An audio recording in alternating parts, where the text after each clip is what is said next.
October 21st, 2025. And of course, there's a lot going on in the world, and we'll be talking about that here on World Edition. Japan's parliament elects Senai Takahashi as the nation's first female prime minister. And apparently, in addition to being Japan's new prime minister, she's a heavy metal drummer. So that was something that folks were talking about as well. And Japan's new leader is set to keep nuclear energy central. So definitely, that's something that people talking about. And even according to NBC, Japan has its first female prime minister, but not all women are celebrating. And France sends former President Nicolas Sarkozy to prison to start a 5-year sentence. So Sarkozy enters jail over campaign financing, France's first ex-president behind bars. Sarkozy prison date to be set, and here's why the former French president will serve time despite the appeal. So it definitely looks like he started his prison sentence. It is 5 years. The Louvre director to appear before French lawmakers amid ongoing investigation. And folks are asking what was stolen in the Louvre heist, what to know about the 8 jewelry pieces, and the race against time to save them. Mona Lisa to the Nazis robbed often, why the latest Louvre theft is different, is what some people are asking, and all along those lines. Europeans say Ukraine battle lines must be start point for talks as Trump-Putin summit is getting ready to start. So latest Trump-Zelensky meeting yields no progress towards a ceasefire in Ukraine. So Ukraine and allies call for a peace deal based on the current front lines. Ukraine allies rush to bolster Zelensky amid fears over a Trump-Putin deal. Lime growers leaders in Mexico killed after denouncing cartel extortion. So the president of the Lime Growers Association was found killed in his car after complaining about cartel extortion in Mexico. And that was in Michoacan. So that was where the leading lime producer was killed, and all along those lines. And has the Gaza ceasefire been broken? This weekend's violence in Gaza is showing how fragile the ceasefire really is.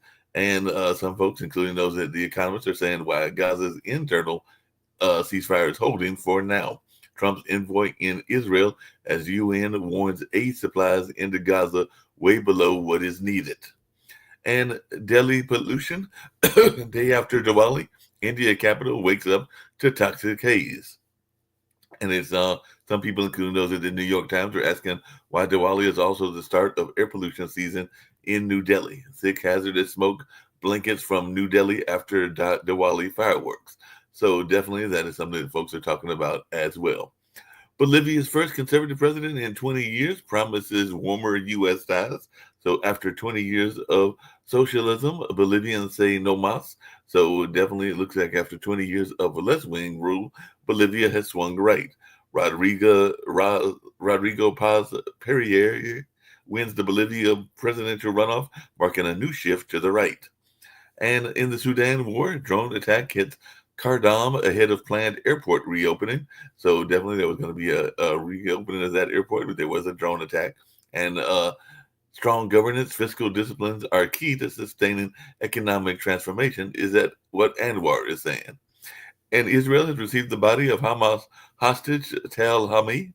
Israel confirms how hostage Tal Hami died, with 15 bodies remaining in Gaza. Israel strikes Gaza as both Israel and Hamas accuse each other of breaching the ceasefire, and that was from 2 days ago. Poland is threatening Putin with arrest if he flies through its airspace on the way to Hungary, and all along those lines. So that is something that people are talking about in addition. And Russia responds to reports Trump and Putin can travel on the same plane. So Poland is warning Russia's Putin against crossing its airspace for the Trump summit. And EU agrees to gradually end Russian gas imports by January 1st, 2028. So EU nations strike a deal to ban Russian gas by the end of 2027. And Jane Goodall's cause of death revealed after she was found dead in her sleep on a speaking tour, and all along those lines. So definitely it looks like her cause of death was revealed weeks after the beloved primatologist died at the age of 91. And a fragile ceasefire between Afghanistan and Pakistan ended in violence for now, and that was reported a couple of days ago. So Afghanistan and Pakistan are pledging to respect ceasefire after more than a week of deadly fighting. And thousands detained as Myanmar military raids notorious KK Park scam compound. So Myanmar's military shuts down a major cyber crime center and detains over 2,000 people. So the notorious cyber scam hub linked to Chinese mafia was raided and everything like that. And Russia's oil refinery stops processing after a drone attack, sources say. So Ukraine drone attacks on Russian gas plants hit the Kasaka output, sources are saying in that situation. And Brazil's green light oil drilling in Amazon as environmentalists are raising alarms. So Brazil's Petrobras gets green light to drill near the mouth of the Amazon River, and Brazil grants state oil firm exploration license in the Amazon region. And Carolyn Levitt blasts reporters by posting screenshot of his private text. Now her bizarre reply is going viral. So she shared a text screen grab that prompted her "your mom" response. So White House gives wild response to a simple question asked by a Huffington Post or a HuffPost reporter. So Carolyn Levitt slams lefty reporters' BS questions in a fiery text message or a fiery text response. So that's something that folks are talking about as well. And also a cargo plane accident kills 2 in Hong Kong as it skid off the Hong Kong airport runway into the sea, leaving 2 dead in that particular case. And websites including Amazon, Coinbase, and Roblox report outages after an AWS disruption. And I'd even heard that had impacted some folks here in Durham, North Carolina as well. So looks like there was major vulnerability exposed in Amazon's global internet outage. I'll have to find out from Jim if he got hit by any of that as well. And a large chunk of suspected space debris was found in the Australian desert on yesterday. So mysterious smoldering wreckage in Australian outback is likely part of a Chinese rocket. So that's something that folks are talking about as well. So definitely a lot going on in the world. Let's see a couple of things going on in the U.S. The White House East Wing has been partially demolished to build Trump's ballroom. So it looks like there's some serious demolition going on as they're building this Trump's ballroom, and it's going to be a $250 million White House ballroom. So that is something going on as they're demolishing part of the East Wing or the East Room in order to get this ballroom built. And a man took videos as his home floated away with him inside in the Alaska storm. So that is definitely, folks are talking about that as well. And the LEX-bound SkyWest flight returns to Nebraska after pilots thought someone was trying to break into the cockpit. So the plane made an emergency landing after crew banged on cockpit door over a comms problem. And definitely that was a false alarm on the American airline after pilots thought someone was trying to break into the cockpit. And a pardoned Capitol rioter charged with threatening to kill Hakeem Jeffries at a New York City event. So a pardoned January 6th rioter has been charged with threatening Hakeem Jeffries and all along those lines. And Republicans broach a longer stopgap bill as shutdown enters its 4th week. So definitely it looks like they might be heading to one of the longest shutdowns in American history. And I think the last one was under Trump as well. And can a U.S.-Australia deal on rare earths counter China's dominance? So friendly Albanese Trump meeting masks Australia's creeping doubt about the U.S. and all along those lines. So that's definitely, folks are talking about that. And Kathy Hochul's uneasy Trump relationship will be tested by Mamdani. So Representative Les Stefanik is blasting Governor Hochul's Zoran Mamdani endorsement after he's tied to a terror-linked imam. So definitely there's a lot going on in that as well. And of course, we've also got Cuomo and the gentleman from the Guardian Angels and others running as well. And Biden rings the bell after completing course of radiation therapy for cancer. So he's rung the bell after he had completed that radiation therapy for prostate cancer and all along those lines. And Vance arrives in Israel as U.S. tries to strengthen Gaza ceasefire. So a lot's going on, and we'll be talking about that. I'm going to bring in folks and see what they've got on their mind. And all along those lines, I've got Rick Rosner with me out of the California area. I've got Sasha Starr, who'll be having his Ukraine-Russia show very shortly and everything. And I've got Jim Ead with me as well. So how's my California folks doing as well as Canada? And by the way, congratulations to the Toronto Blue Jays that will be playing Rick's LA Dodgers. So it should be an interesting World Series and all along those lines, because they even in their announcement, Sasha, were saying that they knew that Canada, the entire country of Canada, was behind them and everything like that. So it might be. Yeah, but there is a. So the Houston Astros won the World Series against the Dodgers, I don't know, 5, 6, 7 years ago by cheating, by stealing signs and using a guy banging a trash can lid to send that signal to the batter. And the guy who sent Toronto to the Game 7 victory over Seattle is one of the cheaters from the Houston Astros. So apparently it's become a revenge series where Dodgers have to beat this guy and Toronto. Yeah. Sasha, yeah, you're hearing a lot of people excited in Canada, all over Canada, because a lot of the athletes were definitely saying that they were the team of Canada and that they knew Canada was behind them. For all people in Canada who are excited about this victory, because I don't follow this game and I couldn't care less for the Blue Jays. To me, it's like real nothing about nothing, really. I don't want to offend anybody, including my wife, who was watching yesterday's the game. And I had to go to another television set to watch whatever I was interested. I was interested actually to watch the program about the Greek and Romans mythology, and same as other major mythologies, like there is, of course, Egyptian, there is Sumerian, and Indian.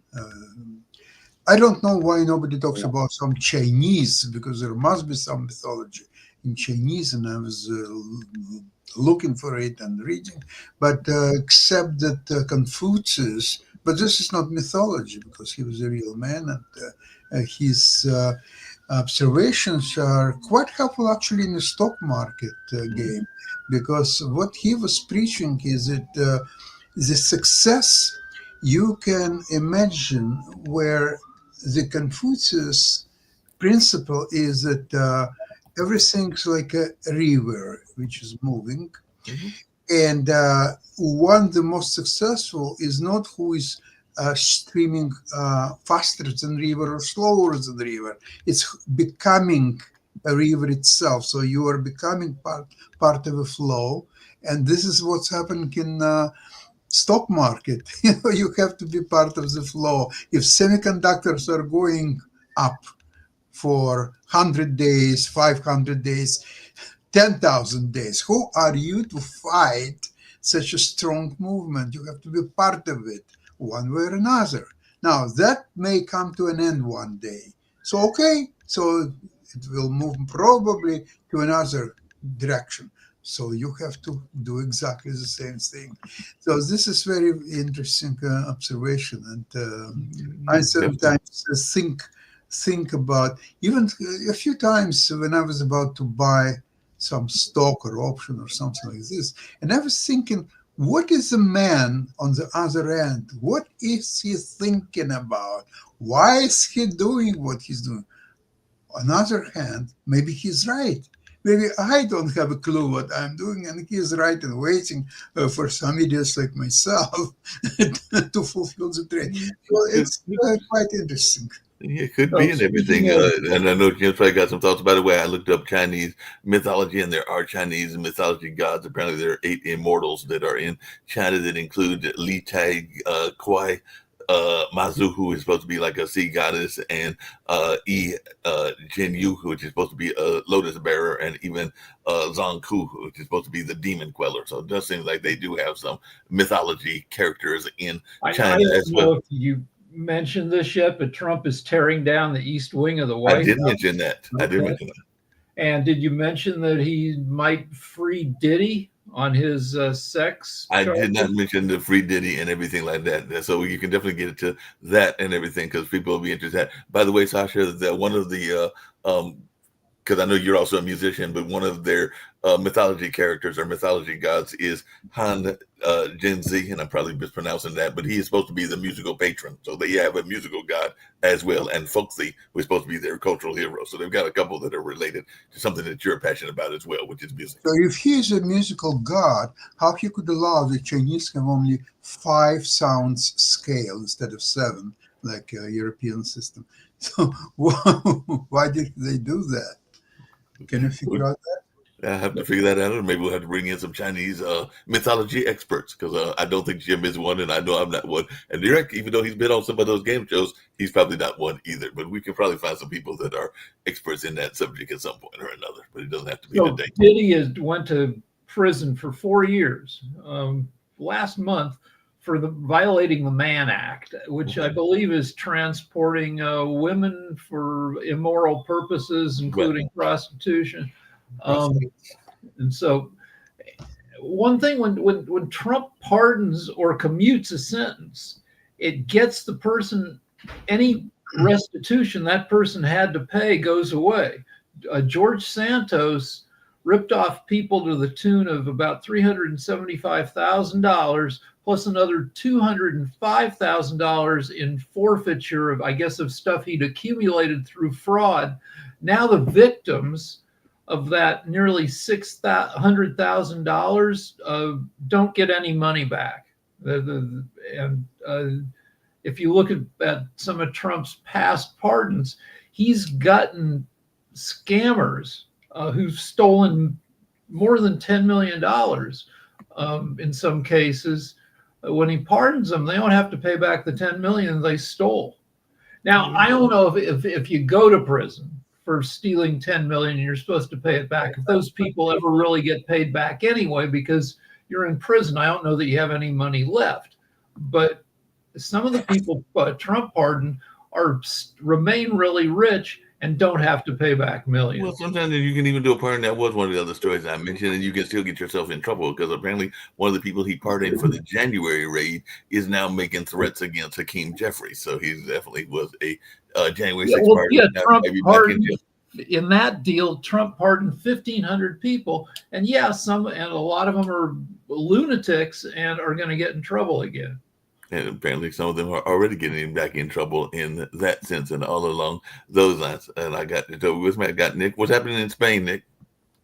Well, it wasn't what's so much happening in Spain is what happened in the chess world. Daniel Nowitzki died.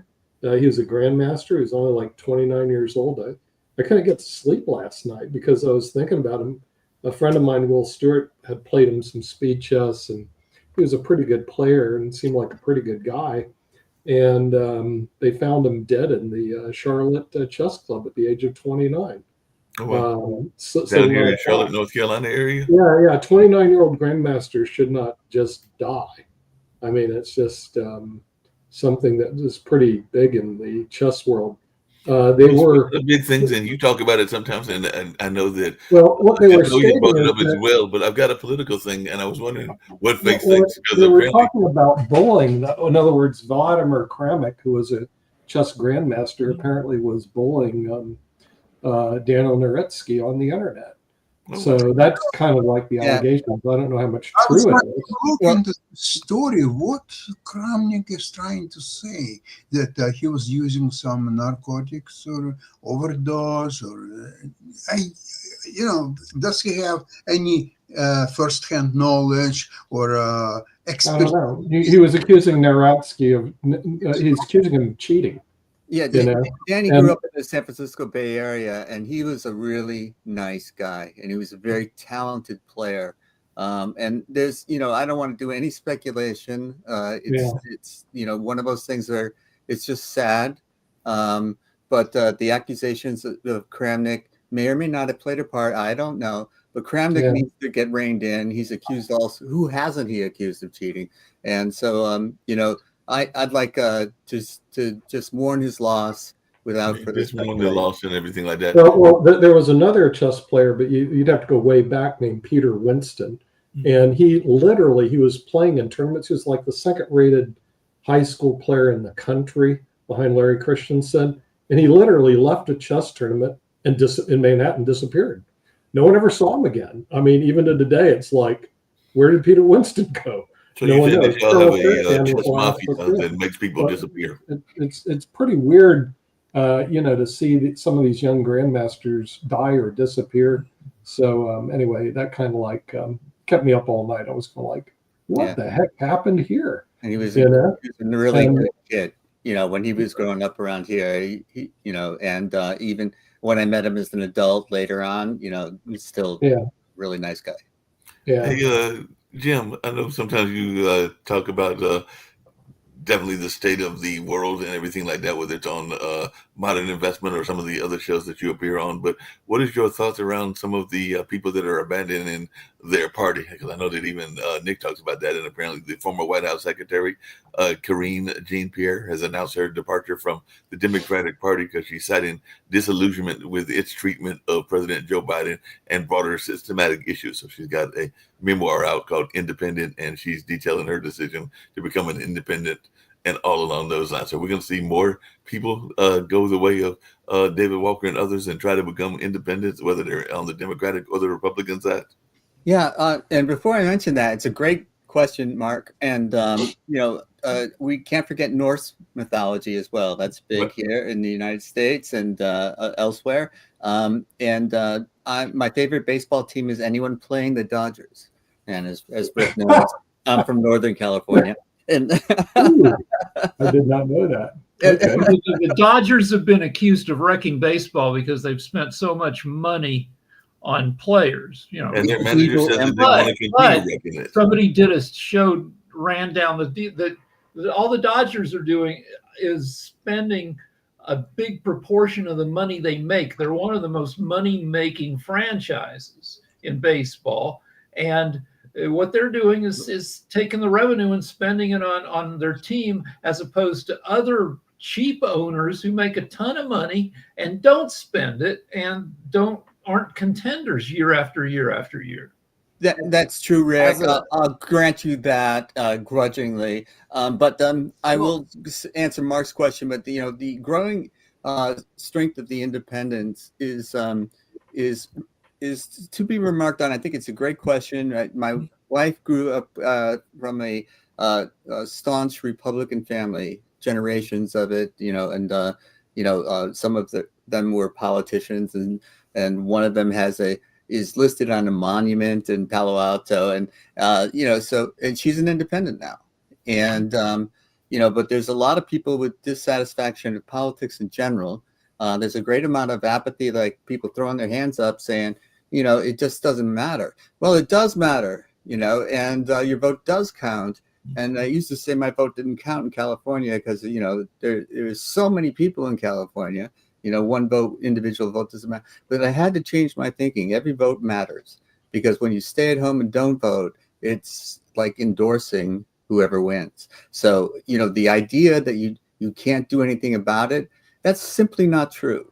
You can mobilize yourself and energize other people around you to go out and vote, and to use your vote and to say, throw the bums out if necessary, and keep throwing them out if necessary. And if you have some courage of your convictions, you can make your voice heard, and people don't feel empowered anymore.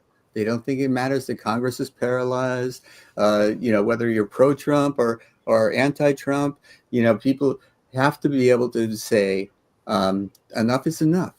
I think what has happened to the United States over the last Trump administrations is an embarrassment. It's very hard for me to hold my head high when I'm in foreign countries now.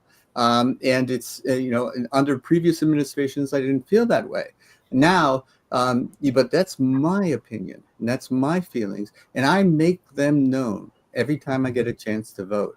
And I just tore up I voted today sticker because there's a special election coming out in California. There's special elections all over, and so take the opportunity to have your say. It matters. Yeah, Trump and there was a lot of himself people is embarrassed about what he's doing to the White House. The Treasury Department is across the street from the East Wing, and he's instructed people at the Treasury Department not to take pictures of the destruction of the East Wing and post them any place, because he's embarrassed about coverage of the destruction. So you talked about what kept you up at night is the death of chess grandmasters. What's keeping us up at night are coyotes. Like we have an epidemic of coyotes, and they're young ones who haven't learned to shut up. They're super loud, and their howling is super creepy because they don't really know how to do it well, and it just sounds like screaming. And so we got a Ring camera to track the coyotes. And 2 nights ago, possibly because of a Chinese hack, all the Ring cameras in the U.S. went down. Yeah. There was a possible hack that involved Amazon and a number of other companies as well that took place yesterday. It even impacted here in this area because I know that they were having a very Amazon couldn't take my order yesterday, and I was very surprised because they're really all over that kind of stuff. And it's going to get worse, not better. It's bad if we're at cyber war with other countries, and this is how it's popping up. Yeah, that's very bad and everything. I alluded to it earlier, and I'd love to hear y'all's thoughts around this, and maybe even Sharif has got some thoughts, because I told you that I had a buddy of mine that had picked up a copy of Kamala Harris's book, and they said it read like a campaign platform and everything like that, and they actually thought it was a good book and all in that lines. But apparently, even recently, there are some networks that are saying that at some event she was at that she was hinting at a political future. She apparently told Charlemagne that the popular host and everything like that she's in it for the fight. So it sounds like she is gearing up to be a candidate along with Gavin Newsom and Wes Moore and a number of others as well that might put their name in the hat. But what is our thoughts around Kamala Harris wanting a second go at it? So the name of her book implies how handicapped she was in running for president, that she only had 107 days to make her case, and it wasn't the result of any primary. She was kind of, appointed herself or was appointed.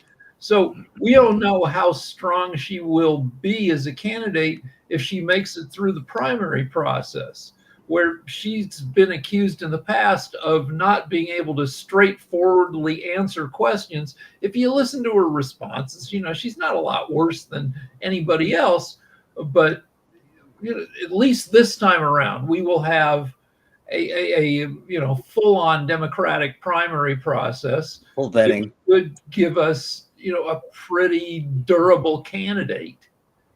Yeah.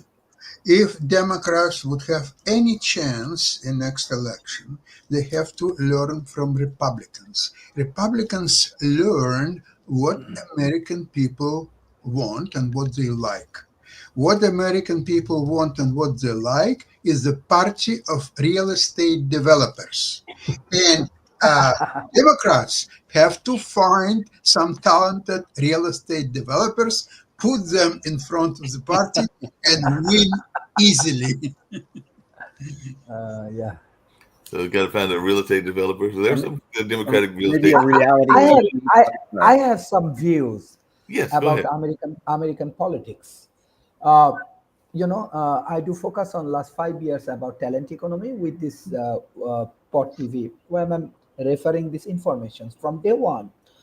This is my imaginations that the youth will be more powerful, even though it starts from emerging economy. It starts from Bangladesh, but step by step, it's create impact in Nepal, in Indonesia, in Sri Lanka, and all of the countries. In the same way, step by step, the developed countries, they will be they will face some challenges from these youth communities. Already we are observing American politics and economics, they run together. It also has some unstable conditions. Many people do not like what they are observing in US politics. Maybe many people do not like both in Democrat and Republican, like Bangladesh. Then what will be the new solutions, right? What will be the alternative? So my observation, 3 things will be very valuable. Number one, technology or tech companies with the social media, with this AI, it creates huge impact in human life.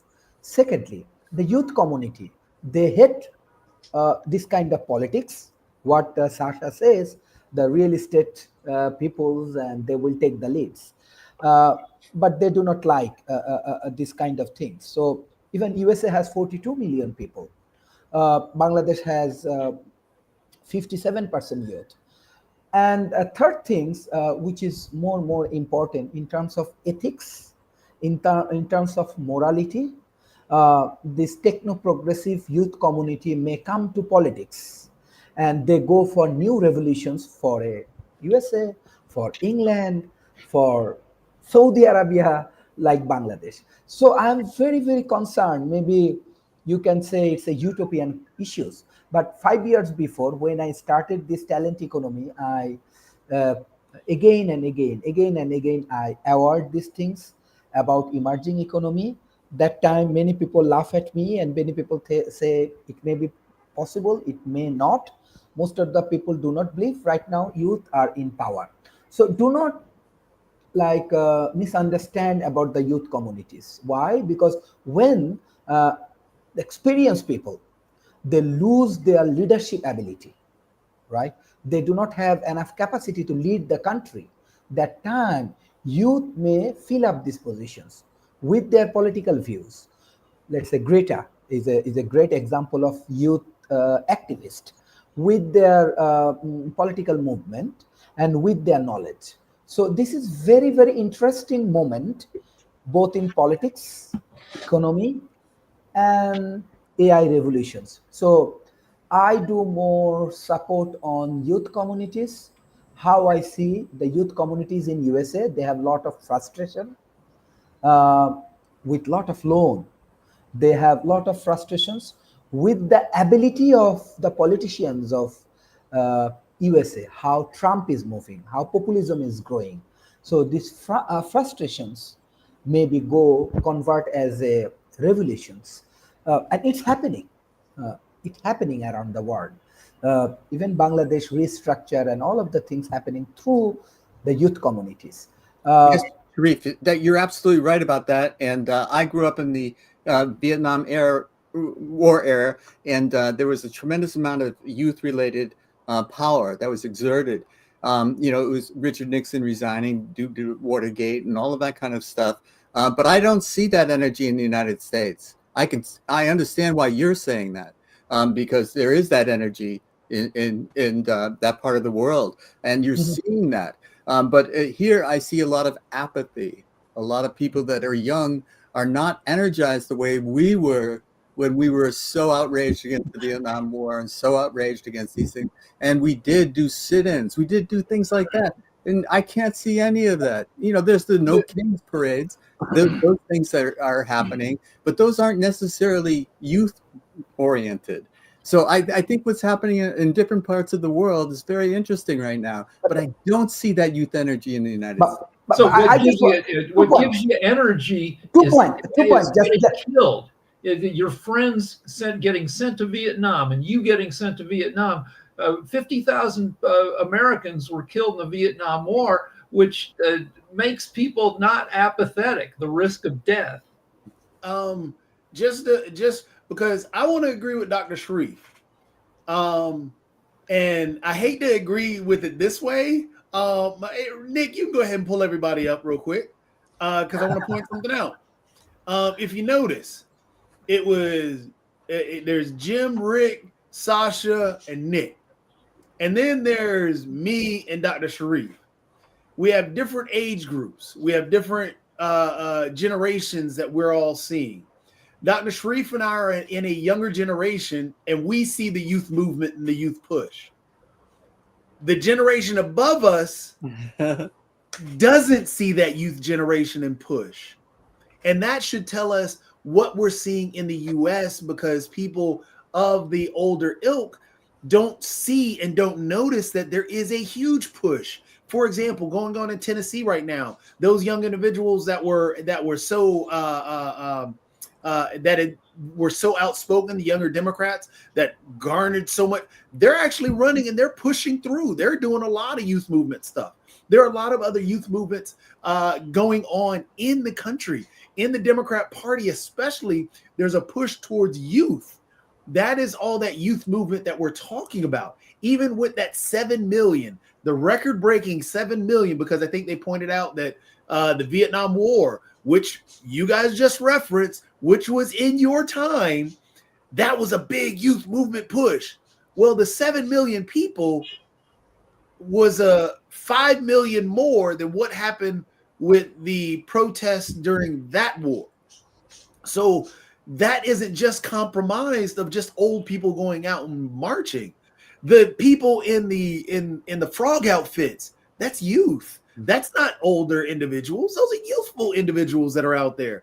The guy who the older individual that made the news was the New York Giants fan who chased out, who was yelling racial slurs, talking about he loves ice, and fell on his forehead. That was an old dude. And what was he doing? Chasing young people because of the youth movement. That's I couldn't march anymore because I have to use crutches. Okay, the olds here do notice that our last election started out as a 78-year-old guy running against an 82-year-old guy, and we could understand the youth, and nobody wanted that. Right. And even Kamala Harris, I think, is a youthful 61 or something. So yeah, we do need to get, and we look at the people in Congress, Grassley and Pelosi, and we need younger people. And that's what, honestly, a lot of the people, and I agree with Dr. Sharif. Oh, my computer froze. But I agree with Dr. Sharif. There is a youth movement. And it's just not being recognized by by an older generation that sees. Yeah, and I apologize for cutting Dr. Sharif off. It has some sort of characteristics when youth movement happen, because most of the experienced people, even it's happened in Bangladesh, most of the experienced people, they say, hey, they are young. What they do not have experience. They do not have economical powers. I have all of the political power. I have all of the money in my hands. Mm-hmm. I have all of my army in my pockets. I have all of the defense. So what the youth do? They ignore. And they kill, even this Bangladesh, around 2,000 youth communities. And then the powerfuls, the oligarch, all of the peoples run away. And they go to jail. Some of them go to jail and some of them run away. Honestly speaking, that the ignorance of any revolution start in this way. Hey, what the youth do, what they can do. That is the things I say, talent economy. But I am respecting, let's say, Nick, Sasha, James, and Rick Rosnars, and all of your wisdom, because your wisdom will be helpful for these youth leaders to preparing themselves. That's why we innovate Kokoro, this wisdom app. And you will be very happy. Even in Bangladesh, we are utilizing Kokoro. In Japan, we are utilizing Kokoro. In India, we are utilizing Kokoro. Even in St. Edward University, USA, we are utilizing Kokoro. So your wisdom is valuable, but do not misunderstand this youth empowerment and their contribution.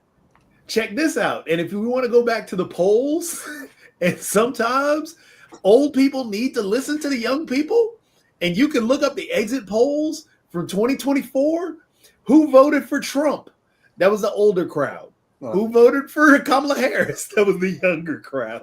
So there is a youth movement that is there and should be recognized, because it's just, and a lot of times we get when we're talking about different things on these shows, a lot of times I think we forget the demographics that we need to speak to. You know, that's a great point, Toby, because, you know, the baby boomer generation, which I'm part of, is great in numbers. And the younger people coming up now, they don't have the same numbers. And one of the things I hear is that we grew up having to listen to your music. We're so mad at you. Well, let's listen to Sasha and get some senior wisdom here.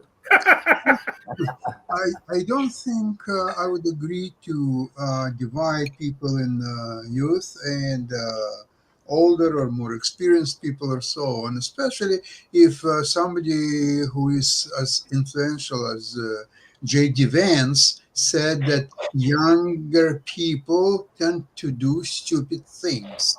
So he's defending his friends, fascists, for anti-Semitic and other posts that they're doing on social media and so on. Now, there is something else which is much more important.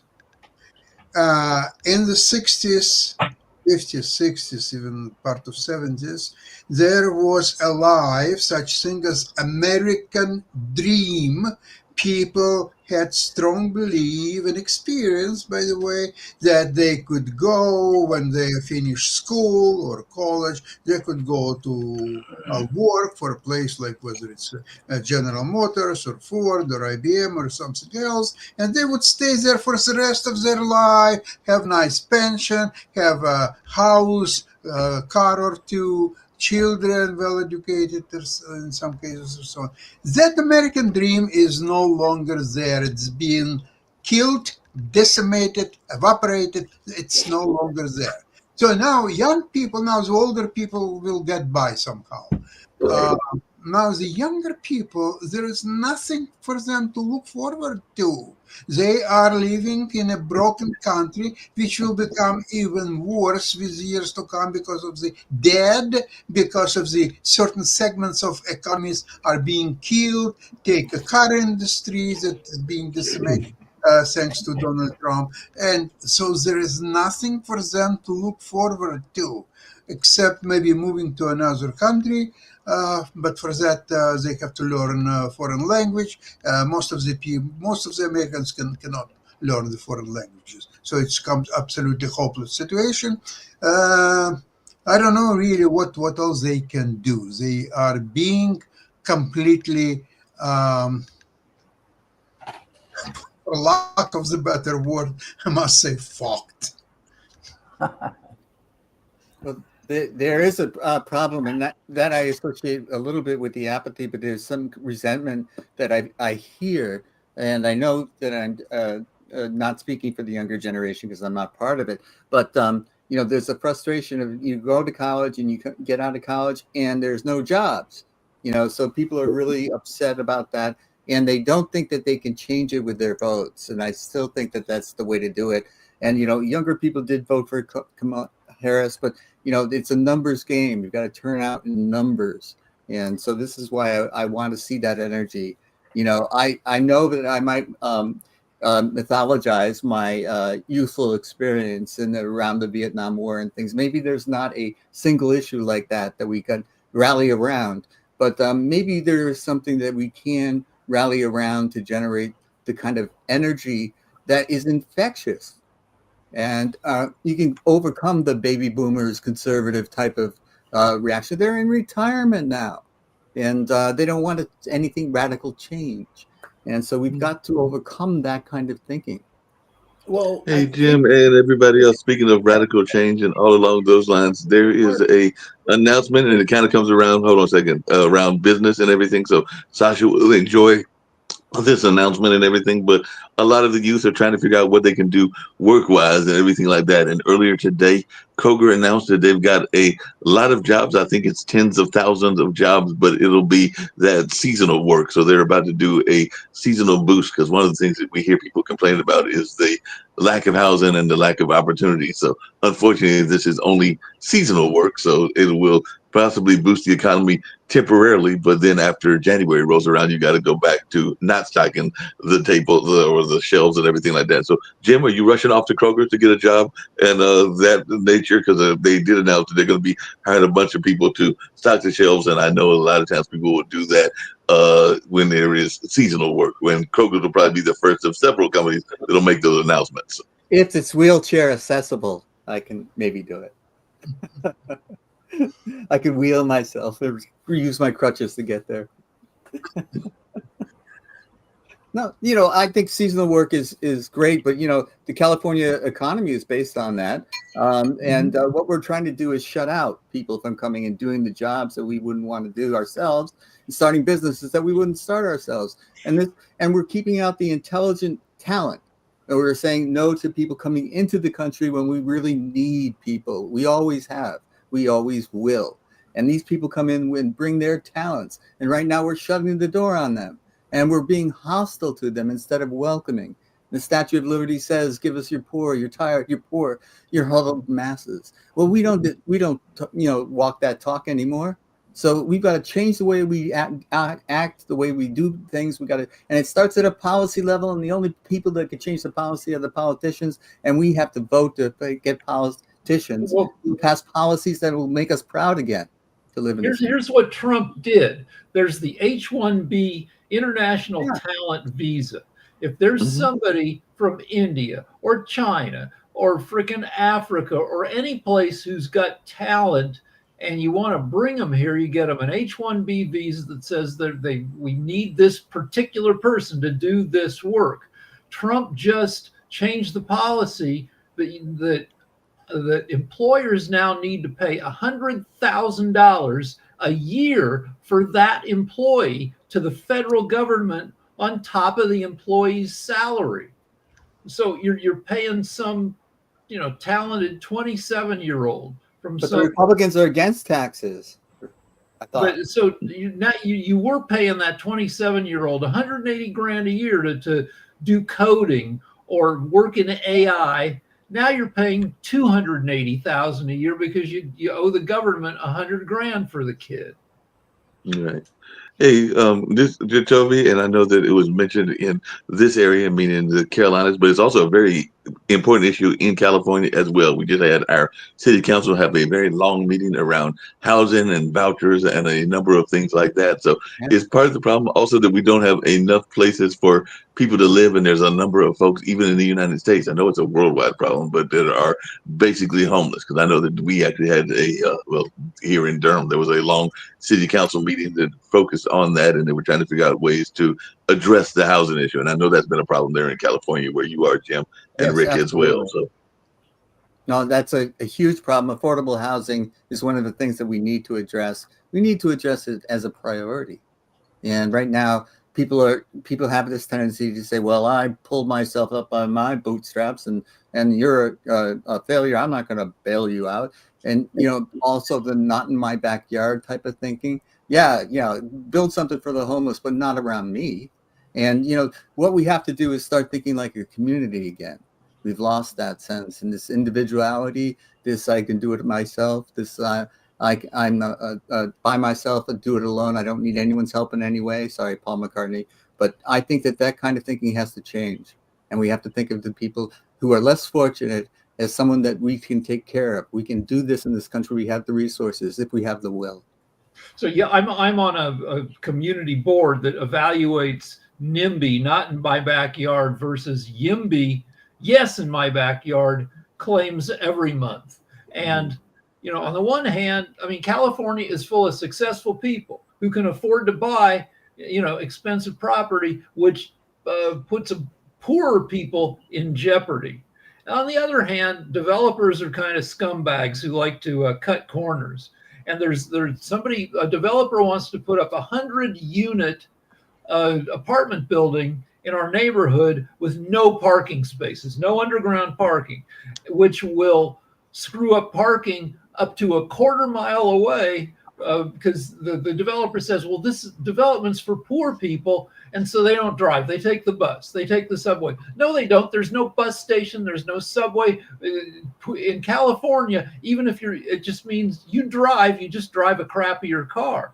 So there are a ton of issues. Also, there is green construction. That when people put up new stuff, we want them to do it as efficiently as possible. And there's also earthquake construction. We don't want our buildings to crush people in an earthquake. And so all of this adds another year or more to getting your building approved. And it's complicated here. Well, I'll tell you what they have in Spain. They have Article 7 of the Spanish Constitution, which I'm sure you've all read. It establishes the right under the Constitution to enjoy decent and adequate housing. Now, let me ask you this, framers of the U.S. Constitution, do you have that in your Constitution? No, they're living a life of quiet. Did you say no, you don't have the right to adequate? Here's what we have is decent and adequate housing. You don't have decent and adequate housing in the U.S. Constitution, yet you have it in the Spanish Constitution. And so that's part of the reason when I walk around here, I don't see homeless people, which you have in your country. But as a resident of Spain, they don't seem to have it in this country. How do they do it in Spain? Because LA and California have been trying to build housing for the homeless, and we can't do it for less than $80,000 a person for some reason. Yeah, they say it places a duty on public authorities to promote the conditions necessary to guarantee the right. The guiding principles of social and economic policy, meaning it's not a fundamental right, but that can be directly claimed in court. But the thing is, they put a lot of pressure on the government. But Nick, to everybody's question, how do they do it in Spain? Like I said, they were talking about vouchers here. They've been talking about other kind of programs. So how did they make it that everybody has a house and everything, and that there are no homeless? So what are they doing in Spain that allows that, or any other country that is having these housing issues addressed? Well, what they do, they have all sorts of different laws here to promote adequate housing, including building more housing. In other words, in places. See, a problem we have in California is everything's so expensive. In other words, I don't know if you can build adequate housing in California because your land costs are so high. You certainly can't build it in the cities. It's astronomical. But even out in the countryside, it's a real problem because your land costs are so high. So I think you do have some unique, but they have a policy to force the government to force into adequate housing for everybody. And I don't even remember, if you don't even discuss it, it's not an issue. Like I said, it's not in the Constitution of the United States. So in the Constitution of the United States, your right to housing is sitting on a street somewhere. That's your right. It's not in the Bill of Rights either. Pardon? No, it's not in the Bill of Rights. I mean, the thing is, so the first thing you need to do to address the problem head on, and to create, because remember, David Walker's trying to do a constitutional amendment for fiscal responsibility, but there should be one also that adds housing. That is a government function. There's no reason why the United States of America should have 70,000 homeless people in California. Absolutely none whatsoever. But you have no legal right or no principle to even stand on. So this is the serious problem. And Spain said, hey, we're going to address this. And they addressed it head on. So now I go outside, I can't find any homeless people. I mean, there might be one, some guy sitting on a corner somewhere, but it's you have to really. Well, Spain and Southern California have the same advantage in that we got good weather. So you do have good weather. Build housing like Los Angeles is housing a bunch of people in basically tool sheds, 8 by 10 sheds that we put up like a whole little village of them. Tiny homes. Yeah, and tiny homes, but we haven't figured out how to do that for less than tens of thousands of dollars per person. Yeah, and you're going to have to build it away from Los Angeles and San Francisco because the land costs are too high. It's going to have to be like in Bakersfield or Fresno or somewhere far out of around the water area, because LA and San Francisco, the land costs are just astronomical. Well, we have shitty neighborhoods where you could probably buy.